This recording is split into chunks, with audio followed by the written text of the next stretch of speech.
Bueno, doctor, mientras tengo a Mariano, entonces quiero saber, pues arrancar con la pregunta del mieloma. ¿Qué es el mieloma múltiple? Bueno, Vanessa, primero que todo, muchas gracias a ti y a Caracol por este espacio tan maravilloso, ¿sí? Como lo muestra tu mensaje, Hablar para Vivir, para nosotros desde el área médica es fundamental la comunicación con la población, con las personas, con los pacientes y por supuesto que tener esta posibilidad de hablar con todas esas personas que nos escuchan y nos están viendo en este momento reitero, una gran oportunidad. Lo primero que quiero enfatizar es, ¿qué es eso del cáncer? ¿Sí? Antes de responderte la pregunta, ¿qué es el mieloma? El cáncer es un grupo de enfermedades, es una palabra que a las personas generalmente les da un miedo terrible.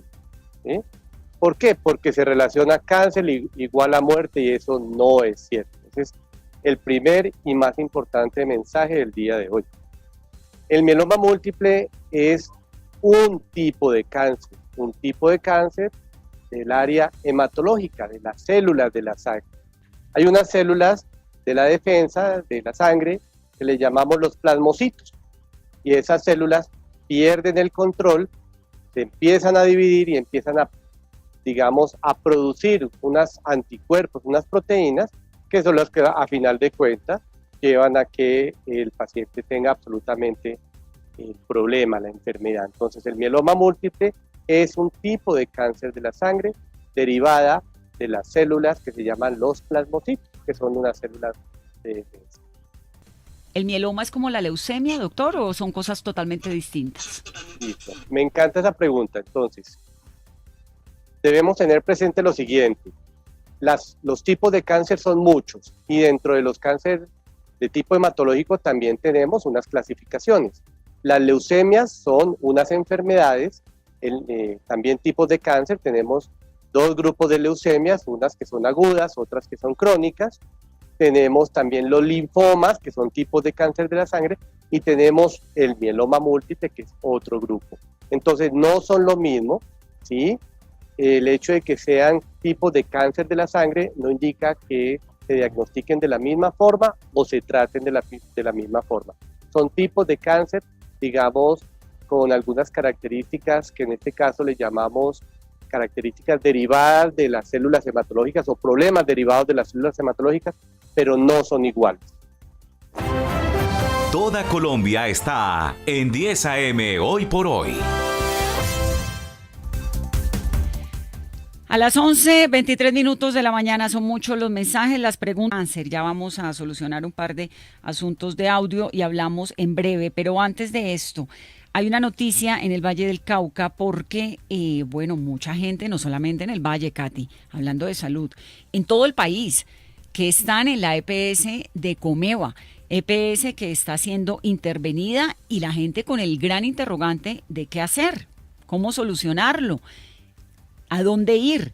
¿Qué están diciendo en el Valle del Cauca? Pues porque Comeva es del Valle. Sí, Vanessa, 1.300.000 usuarios en 21 departamentos aquí en el Valle del Cauca. Entonces, la gobernación va a hacerle seguimiento a esa intervención que se va a hacer de Comeva para poder garantizarle esos servicios a los usuarios. Se habla de 397.480 usuarios de Comeva aquí en el Valle del Cauca, a quienes se le hará el respectivo seguimiento. Hay que decir, Vanessa, que desde enero y julio de este año se han notificado 3.424 acciones de tutela de usuarios contra la EPS por falta de oportunidad en la prestación del servicio. Solo en agosto los usuarios interpusieron 5.219 quejas contra esta empresa. Lo que están diciendo desde Comeva es que se les va a seguir garantizando la atención a cada uno de los usuarios, simplemente que desde la Supersalud van a tener un administrador que esté vigilando y la Gobernación del Valle se incluye también ahí en ese proceso de vigilar y de estar atento a que eso realmente se cumpla. Y de solucionarle a la gente sobre todo las inquietudes, Katy, ¿no? Mucha gente, es que son millones de colombianos los que están afiliados a Comeva. No, y es que Vanessa, lo más triste de todo es que pues esta mañana también tratamos de comunicarnos con el defensor del paciente, pero el defensor prefirió salirse por la tangente y dijo que no, que eso mejor lo resolvía la Secretaría de Salud, pero es que el defensor del paciente es el que tiene que estar atento a las inquietudes también de los pacientes, de los usuarios. Voy. Y contestar el teléfono, porque están llamando muchos oyentes diciendo que tratan de comunicarse con Comeva, con su EPS, porque no saben qué hacer, porque supuestamente lo siguen atendiendo, pero no les contestan.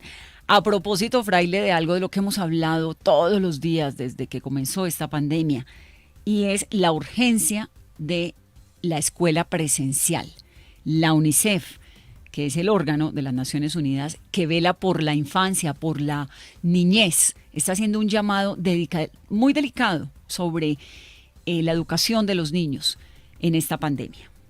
Numeral, reabramos las escuelas. Vanessa, dice UNICEF, es la peor crisis educativa en toda la historia de la humanidad. 77 millones de niños salieron de clase durante los últimos 18 meses. 1 de cada 3 niños en el mundo no tuvo acceso a educación virtual. Dicen que los gobiernos no pueden demorar más la apertura de todas las aulas de clase del planeta, que no puede ser que mientras están abiertos los bares y los centros de entretenimiento, los restaurantes, haya colegios cerrados en el mundo. Dice la UNICEF, son niños que no van a regresar a clases porque terminan en matrimonios obligados, en embarazos no deseados o en trabajos forzosos. La verdad es que es bastante alarmante este comunicado que hace Naciones Unidas, y sobre todo porque le suma además un concepto de la Organización Mundial de la Salud, en donde dicen a un niño no se le puede sacar de la escuela a menos de que sea un caso extremo. Se ha empeorado muchísimo el tema de la nutrición,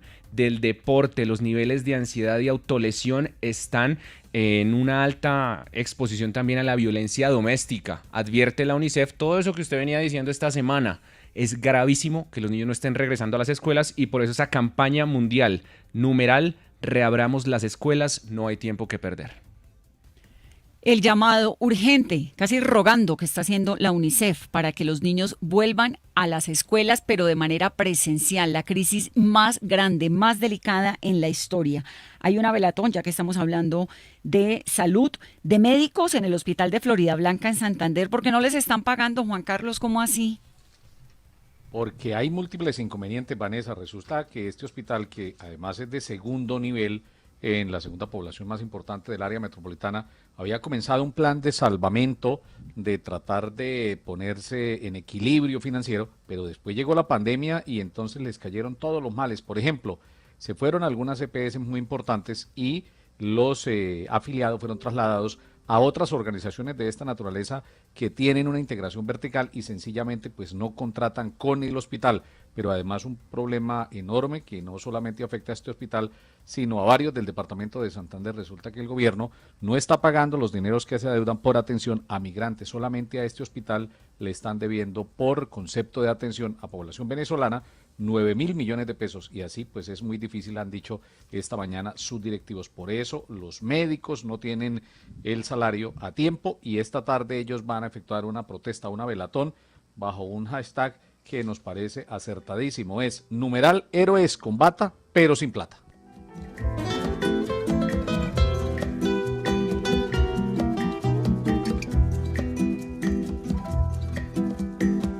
Con mi sombra he aprendido a andar, a dar pasos y a tambalear. Hoy tenemos que celebrar, eres mi universo, amiga y felicidad. Les contaba hace un momento esto del mieloma. Estábamos hablando con el doctor Jeremy Reyes, con quien vamos a volver ahora en breve, pero me parece muy importante que escuchen el testimonio de Mariano. Mariano es un hombre muy joven, tiene 49 años. Me da mucho gusto tenerlo, Mariano. ¿Ahora sí me escucha? Ahora sí lo escucho perfecto. Muchas gracias por la invitación. Bueno, ¿qué fue lo que le pasó a usted? ¿Cómo se dio cuenta de que lo que tenía no era COVID, sino mieloma múltiple? Sí, pues francamente todo fue el 13 de noviembre del 2020, cuando 2 meses antes, por una lesión de fractura de clavícula, quizás pudimos haberlo detectado a tiempo. No se atendió, sin embargo, durante esos 2 meses, pues bueno, con todo este tema del COVID, pues hubo confusiones en mi diagnóstico. Al final, el 13 de noviembre, llegué de urgencias al hospital, ahí me atendieron. Fue una semana muy intensa de estudios, de biopsias, y ahí fue cuando me dieron el diagnóstico, justo el 21 de noviembre del 2020. Me dijeron que era mieloma múltiple. Mariano, y físicamente, digamos, en el cuerpo, ¿qué sentía? ¿Qué le pasaba a usted? ¿Qué síntomas tenía? Sí, bueno, los síntomas se relacionaban mucho con COVID, porque mis pulmones no respondían. Yo caminaba 50, 100 pasos, me agotaba muchísimo, tenía mucho sueño, tenía temperatura, cansancio. Esos fueron los primeros síntomas que a mí me tenían, y sobre todo también la taquicardia. Eso fue lo que a mí me preocupaba mucho. Claro, síntomas muy parecidos a los del COVID, ¿no? Sí, eran síntomas, todo parecía. De hecho, estuve en cuarentena precisamente por los doctores, ¿no? Que al parecer era COVID, pero al final pues no lo fue. Un diagnóstico mucho más fuerte, ¿no? Algo que totalmente cambió mi vida. ¿Alguien, Mariano, en su familia, en su vida, había tenido esta enfermedad? No, sí antes ha habido casos de cáncer de estómago, de esófago, pero realmente cáncer como tal, mieloma múltiple, nadie en la familia. Realmente es extraño porque siempre de mi edad no es muy común que les dé este síntoma, sino a personas mayores. Y aparte, pues bueno, con la alimentación que yo traía, siempre sana, nada de sal, azúcares, verduras. Realmente siempre fui una persona muy sana y nunca imaginé que iba a tener esta enfermedad, ¿no? Bueno, y entonces usted era un señor saludable, que hacía ejercicio, que se alimentaba bien, que tenía una vida, digamos, pues normal. De golpe no era de participación en unos olímpicos, pero era un señor saludable, ¿no? Sí, de hecho, siempre he hecho ejercicio de alto rendimiento. Digo, no descarto que, bueno, más bien los doctores no descartaron que gracias a mi condición física es como estoy vivo, ¿no? Es como sobreviví porque mi corazón soportó pues toda esa presión, mis pulmones, los riñones. Gracias a esa disciplina que yo llevé durante tantos años, pues fue lo que me salvó la vida y aquí estoy, ¿no? Después de un año de tratamientos, de ciclos de quimioterapia, y pues bueno, todo lo que conlleva ese tratamiento. ¿Cuánto tiempo atrás, desde hace cuánto tiempo tenía el cáncer en el cuerpo? ¿Qué le dijeron los médicos en el momento del diagnóstico sobre el tiempo? Bueno, según el diagnóstico, esa enfermedad yo la traía quizás 6 meses antes, quizás 1 año antes, por todos los antecedentes que yo les comentaba, ¿no?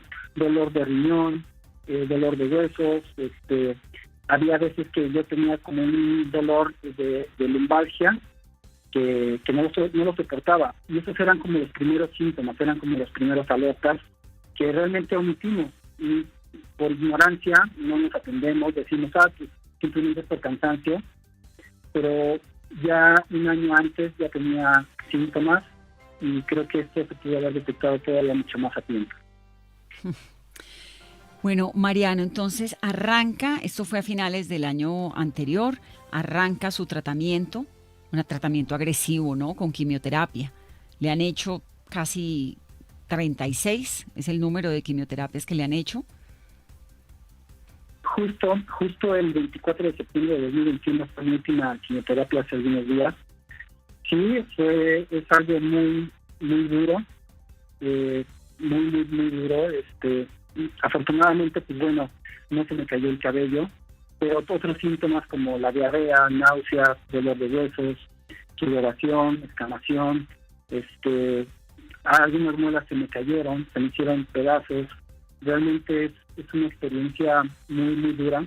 Mas, sin embargo, pues bueno, desde un principio yo la afronté. Yo le dije a Dios, Dios mío, gracias por esta bendición, gracias por esta prueba. Sé que es un reto más y vamos para adelante, que sea tu voluntad. Estoy en buenas manos, estoy en buenos médicos y pues a echarle ganas. Sí, fueron 8 meses de quimioterapia.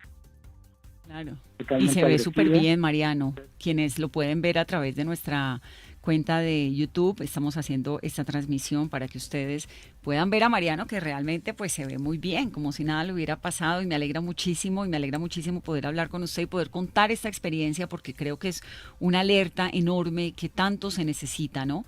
Por esos síntomas en los que se parece al COVID, por la urgencia que se está haciendo de revisarse el cuerpo. Es un momento muy complejo en el que, bueno, hemos dejado de ir al médico por temor al contagio, y fíjense las cosas que pueden terminar de ocurrir. Mariano, ¿tiene familia, esposa, hijos? Sí, tengo esposa, tengo un hijo de 12 años. Y pues bueno, también el cáncer uno lo padece, uno lo afronta, uno lo sufre. Son noches tormentosas, pero también la familia. La familia es muy importante. Llega el momento en que uno, como enfermo, se aísla, no quiere saber, porque aparte de todos los sentidos se agudizan, las yemas de los dedos, de los pies, los olores, los sabores, uno pierde el sabor. Es muy importante también comer. Había veces que la comida no me salía, pero sin embargo yo sabía que tenía que comer y comía, porque realmente lo que son las quimioterapias afecta a los músculos, y si te quedas sin fuerza, pues bueno, te quedas sin ganas de seguir adelante, ¿no? La alimentación es fundamental.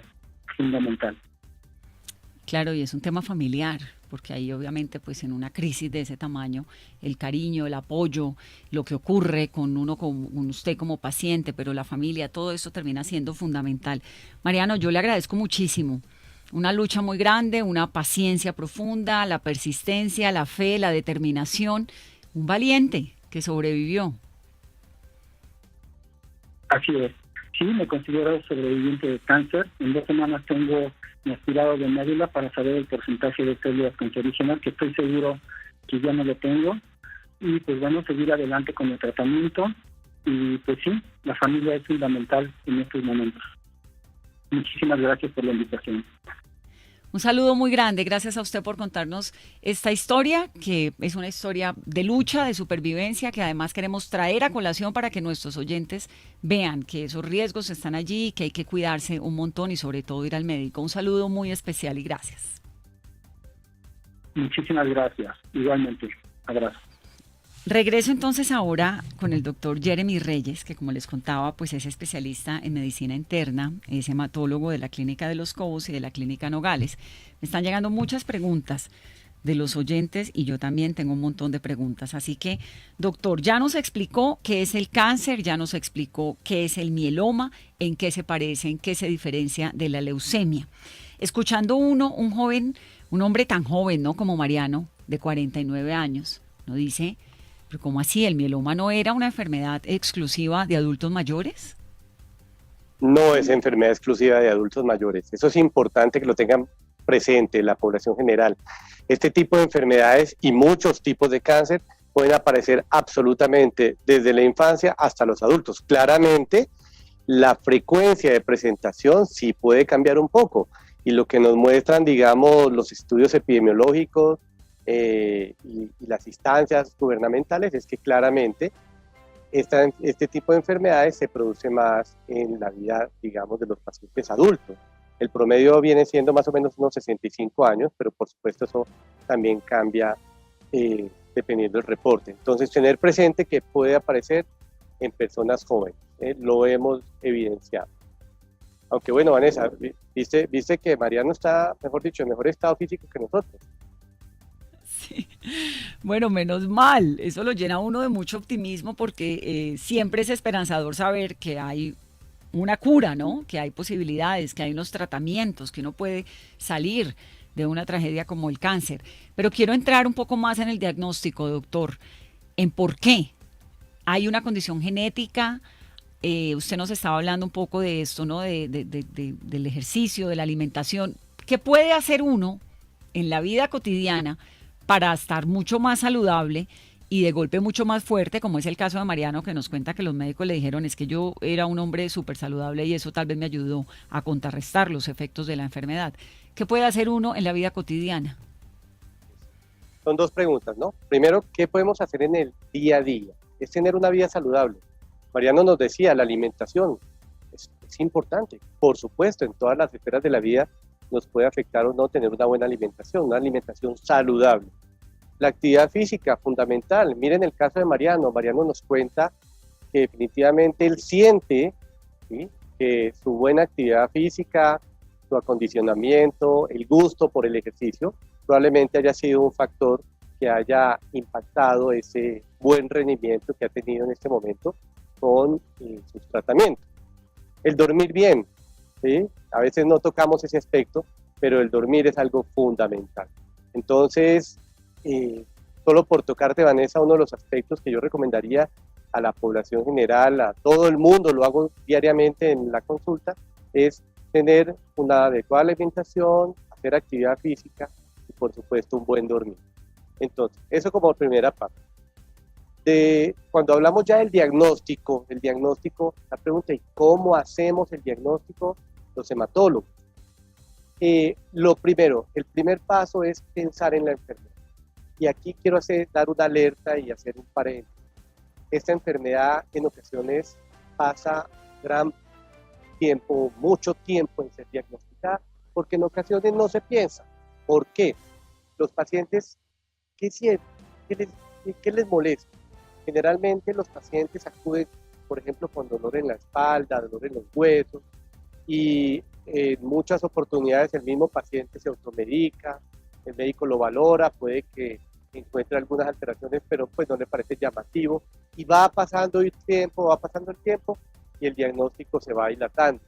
Entonces, lo principal es siempre sospechar la enfermedad, primero que todo. Y la sospechamos cuando, por ejemplo, un grupo del paciente presenta dolores, no nos queda claro, cuando empiezan a alterar sus riñones, a eso le llamamos falla renal, cuando se alteran unos niveles que llamamos el calcio de la sangre, y también cuando presentan, por ejemplo, anemias de origen no claro, ¿sí? Para nosotros en hematología es importante hacer un buen enfoque y, por supuesto, con nuestros colegas médicos, ayudarles en ese proceso de diagnóstico para que estas enfermedades sean más diagnosticadas más rápidamente. ¿Cuál es el siguiente paso? Sí, no me voy a extender mucho, pero quiero hacer como un panorama global de cómo hacemos el diagnóstico. El siguiente paso es pedir unos estudios especializados, ¿sí?, que llamamos estudios de los anticuerpos, de las inmunoglobulinas, suenan como palabras raras, pero son unas proteínas de la sangre que, como comentaba previamente, son producidas por unas células que son las del problema. Esto lo podemos evaluar con unos exámenes de sangre y unos exámenes de orina. Pero si todos escucharon muy bien el caso de Mariano, a Mariano se le ha realizado estudios de la médula ósea. Y este es otro de los mensajes importantes, porque día a día nos llegan los pacientes con un temor gigantesco sobre este estudio. ¿Qué es eso del estudio de la médula ósea? ¿Me van a operar? ¿Qué es lo que me van a hacer? El estudio de la médula ósea es un examen relativamente sencillo que realizamos en la cadera. Es un examen donde tomamos una muestra de lo que llamamos el tuétano. Ustedes han visto, por ejemplo, cuando parten un huesito de pollo, lo que está por dentro, esa masita es la que produce absolutamente todas las células de la sangre. Los glóbulos blancos, los glóbulos rojos, la plaqueta. Y es allí donde forma el problema. Para poder diagnosticarlo, debemos llegar a ese tejido, que en este caso lo hacemos mediante un estudio de médula ósea. Entonces, uno de los mensajes, como nos comentaba Vanessa, en el contexto de hablar y comunicar, es no tenerle miedo al estudio de la médula ósea. Es un examen que lo hacemos incluso ambulatorio, Vanessa. Es relativamente sencillo, se administra anestésico local y el paciente se va para su casa. Claro, pero entonces espéreme, doctor, porque hay un montón de temas que estamos manejando en este momento al mismo tiempo. Lo primero que me quedó por la pregunta que me quedó inconclusa que le hacía ahora es genética. La genética es determinante en esto, porque en el caso de Mariano, por ejemplo, nos dice, nadie en mi familia tiene esto. ¿Es que un azar, un infortunado azar? Podemos decirlo de esa forma, porque este tipo de enfermedades no son genéticas, son adquiridas. y en ocasiones incluso no conocemos el contexto del por qué se dio, o sea, el fundamento, la causa, no siempre es conocido. Entonces, esto le puede pasar a cualquier persona en cualquier momento de la vida. Claramente, si en mi familia tenemos varias personas con cáncer, puede que tengamos una predisposición, pero no podemos asumir que esta enfermedad sea genética, si es la pregunta. Entonces, eso es lo primero. Lo segundo, pues los síntomas, ¿no? Que nos estaba contando Mariano y que usted reitera. Lumbalgia, un dolor y una incomodidad en los huesos muy profunda, una anemia, los dolores como corporales, carencia de calcio y de anemia, pero uno para saber que no tiene calcio suficiente en el cuerpo y que tiene anemia, tiene que hacerse un examen, o uno se puede dar cuenta por un síntoma cualquiera. En el caso de la anemia, incluso a veces la familia es la que le dice al paciente, oye, te veo pálido, ¿sí? Pero por supuesto no podemos asumir que es anemia hasta que el paciente va a su médico, le cuenta los síntomas, le cuenta incluso lo que le dice la familiar, que le toman exámenes. Entonces, mira lo que tú dijiste al inicio del programa, es una oportunidad para que la población consulte. Necesitamos que consulten, necesitamos que vayan al médico y comenten sus dolencias, las molestias. Por supuesto, no podemos hacer este tipo de diagnósticos del calcio, del riñón, del problema del riñón, de la anemia, que el paciente no consulte. Necesitamos hacer exámenes. Claro, sí o sí, toca ir al médico. Yo creo que eso es lo más importante y me parece clave que la gente lo entienda después de este especial que estamos haciendo sobre salud, hablar para vivir, sobre mieloma múltiple, y el mensaje es clarísimo, hay que ir al médico, porque es que en el contexto del COVID, por temor a los contagios eventuales que puedan ocurrir en un centro médico, pues tanta gente dejó de ir al médico y el resultado pues son enfermedades que terminan siendo muy, muy delicadas y muy graves. El mieloma es un cáncer muy poco común, pero es muy agresivo, pero también tiene tratamientos, como lo escuchamos ahora en el caso de Mariano. Ahora, doctor, ¿qué tan prevalente es en nuestro país el mieloma? Bueno, ahí voy a dar, digamos, un mensaje que tenemos desde el punto de vista de la Sociedad de Hematología y Oncología. La Asociación Colombiana de Hematología y Oncología ha hecho un esfuerzo gigante junto a los entes gubernamentales para conocer cuáles son como la cantidad de casos que tenemos en Colombia. Existe un registro que se llama el Registro Nacional de Neoplasias Hematológicas, que pues afortunadamente va muy adelantado y se han hecho un esfuerzo gigante para poder saber este tipo de incidencias, este tipo de casos. Y aproximadamente se dice que son 5 personas de cada 100.000 personas por año que sufren la enfermedad. Claramente, como comentábamos previamente, la gran mayoría de los pacientes son personas mayores de 65 años, pero por supuesto se puede presentar en otro tipo de personas de edades menores. Entonces, en Colombia se está haciendo un esfuerzo grande para no solo en mieloma múltiple, sino en otro tipo de enfermedades, poder llegar a esa persona, a ese paciente, poderlo diagnosticar a tiempo, poder documentar la enfermedad, poder realizar los tratamientos de una forma temprana y efectiva, sensibilizar a la población, no solo pues la población general, sino también a nuestros colegas médicos que atienden en cuidado primario, internistas, médicos cirujanos, médicos familiares, médicos de urgencias, para que este tipo de enfermedades no se pase por alto, se piense. Yo comentaba cuando me hacías la pregunta de que el primer paso para el diagnóstico de la enfermedad es sospecharlo, si no lo sospechamos en el paso. Entonces, sí se ha hecho un gran esfuerzo, ¿sí? Cada vez tenemos una casuística más sólida, cada vez conocemos más de la enfermedad, incluso de nuestros pacientes del país, de nuestro Colombia, ¿sí? Y por supuesto que esto va a ser un punto no solo de partida, sino un panorama para poder ofertar programas de salud pública y en este caso que la gente conozca este tipo de enfermedades y lo podamos divulgar. Tengo preguntas de oyentes. Dice la señora Lucía, me gustaría saber cuánto tiempo aproximadamente tarda en desarrollarse el mieloma múltiple desde su etapa inicial. Entonces ahí yo le agrego algo. Etapa inicial, síntomas y diagnóstico. Entonces, etapa inicial es fácil definir cuándo empieza el problema. No es fácil.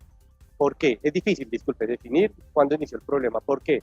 Porque el problema nace de una célula que en este caso es un plasmocito, como les comentaba, que empieza a dividirse de forma indefinida. Cuando ya empiezan los síntomas, probablemente ya lleve un tiempo. La gran mayoría de pacientes sabemos que en mieloma múltiple pueden llevar incluso meses. Mariano nos contaba que él ya sentía dolores incluso un año antes. Entonces, definir exactamente el momento en que inició no es fácil, nadie se los va a decir específicamente con una fecha, pero sí sabemos que estas enfermedades pueden haber iniciado meses anteriores, 1, 10 meses, un año, ¿sí? Y es por eso que es importante pues un diagnóstico, por supuesto, lo más temprano posible y que el problema no avance. Supongo que entre más temprano sea el diagnóstico y más pronto arranque el tratamiento, el éxito pues es mejor. Supones si estás en lo correcto. Ese es uno de los mensajes que yo tenía para hoy. Hay que acudir temprano, tenemos que hacer un diagnóstico temprano y por supuesto entre más temprano.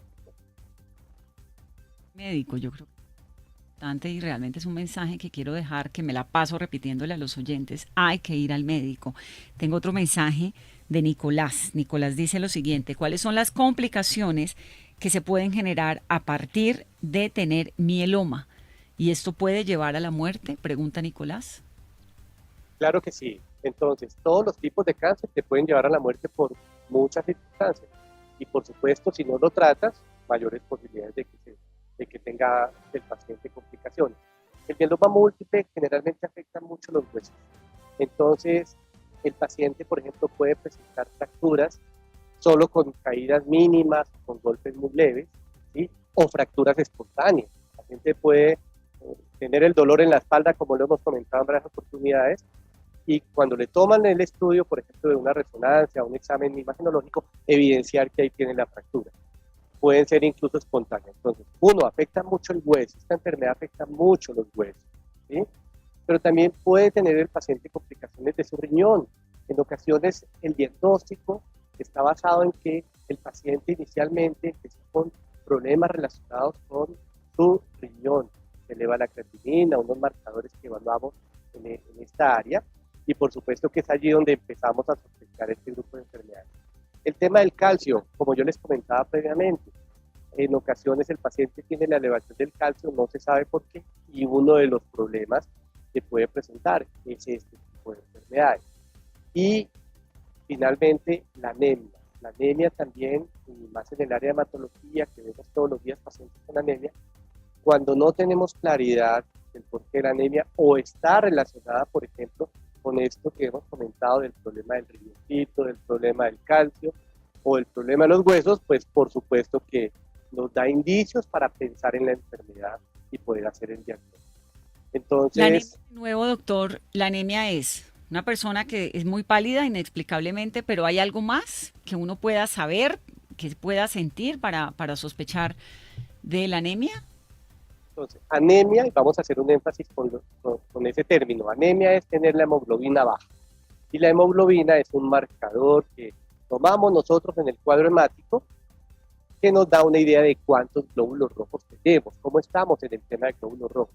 Siempre que una persona tenga anemia de cualquier tipo, va a tener unas características y unos síntomas como generales similares. Y es, el paciente se siente cansado, agotado, fatigado, a veces malgeniado, en ocasiones, como les comentaba previamente, el familiar le dice, oye, te veo pálido. Entonces, anemia es solo tener glóbulos rojos bajos y puede tener una cantidad de síntomas muy similares. Pero cuando ya hablamos de anemia en el contexto de una enfermedad, por ejemplo, del mieloma múltiple, pues hay que llegar y hacer el diagnóstico específico porque anemias son muchas. Por ejemplo, Vanessa, uno puede tener anemia por falta de hierro, que es la anemia más frecuente en el mundo entero, anemia por falta de la vitamina B12, anemia porque tienes un sangrado en el tubo digestivo. Entonces hay que especificar el tipo de anemia. No todas las anemias son mieloma múltiple, eso es bueno que lo tenga presente la comunidad que nos está escuchando, ¿sí? Pero Claro. sí es un indicio para nosotros de buscar este grupo de enfermedades. de ir al médico. Creo que el mensaje ahí es ese, que es el que les contamos pues todas las semanas, cada vez que hablamos de salud, eso, ¿no? Porque con el riesgo y el temor del COVID, pues se ha dejado de ir a los centros médicos. Doctor, me da mucho gusto escucharlo, quedo con la alerta prendida, me parece importantísimo llevarle este mensaje a nuestros oyentes. Hablar para vivir, de eso se trata esto. Gracias al doctor Jeremy Reyes, que es oncólogo de la Clínica Los Cobos y la Clínica Nogales, fundador de la Comisión Directiva del Grupo Latinoamericano de Síndrome Mielodispásico y miembro de la Junta Directiva de la Asociación Colombiana de Hematología y Oncología. Un saludo muy grande, gracias. Vanessa, gracias a ti. Gracias, doctor. Y Mariano, un abrazo, qué alegría saberte bien. Gracias por estar aquí con nosotros. A ustedes que tengan un muy feliz resto de tarde. Por favor, al médico. Esto es 10 AM Hoy por Hoy de Caracol Radio. Viene Diana Calderón con el noticiero del mediodía.